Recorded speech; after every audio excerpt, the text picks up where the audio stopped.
like this, we have to look at different aspects. And there are so many things to look at because cinema is a visual medium.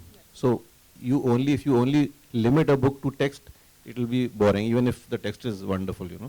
So we had to strike a balance, and uh,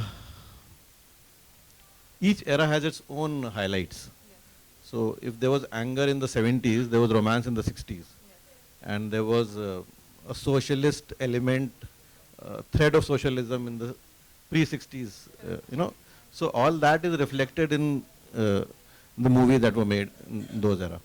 But I feel most importantly, post-50s, it is the stars who dominated the scene.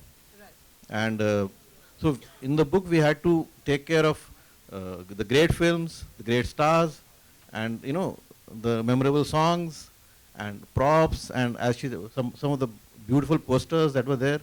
So it's all everything contributed to make this book special.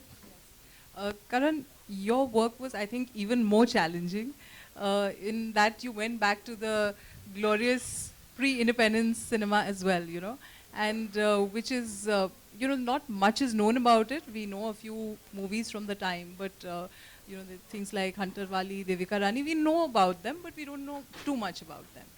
What was that process like to bring that alive in this book? See, on one level, I think that was the most exciting part, actually, of the book for me. I've always been interested in the historical aspect of the Indian cinema, and the one thing that FTII did when we kind of went over there. Is it working now? Yeah.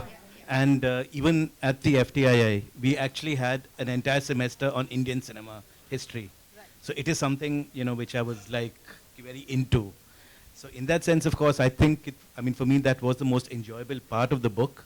It had its pitfalls in the sense that there's been a very limited amount of writing on Indian cinema and its history. Off the cuff, I can think of Indian film by Barno Krishnaswamy, which used to be a Bible for us. I think so many cinemas of B.D. Garga, a pictorial history of Indian cinema, Firdos Rangoonwala over there. And unfortunately, what's happened today is that it's very, very tough to look for stuff because everyone just goes straight to Wikipedia or IMDb and anyone can put up stuff and the facts are all over the place. I think the biggest challenge in that was to really get the facts right of what you want to say and be able to put the history of cinema and the eras that I was writing about in some sort of proper context. So in that sense, I would say that my Bible of research were more the older books and the older publications, because at that point of time, many of the people we are writing about were alive and the authors had actually interviewed them, had got quotes from them. So, one was trying to include as much that came from the horse's mouth really, rather than, make up one's own thing. But otherwise, yes, I think that part was extremely exciting for me because I take to history naturally.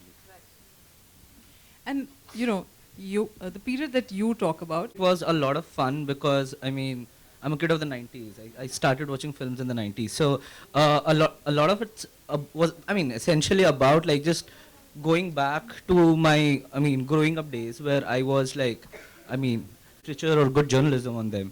So all the thoughts and ideas that I had about the films were my own, so to speak. There was no sort of infiltration of anything else.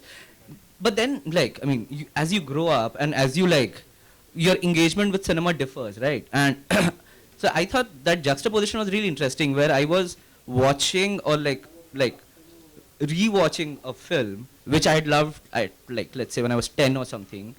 But now I can sort of engage with it more critically and can still be a little harsh on it, just to sort of see it with someone, with the eyes of someone who is in 2017, so to speak. And a lot of things have changed, right? In the way we make films, even the aesthetics of mainstream Indian Hindi films have changed over the years. And so that was really cool. A lot of some of the stuff looked really cheesy, but it you kind of look at them essentially with a lot of endearment, and it's I found that really interesting and really cool, because I was like, this is nice.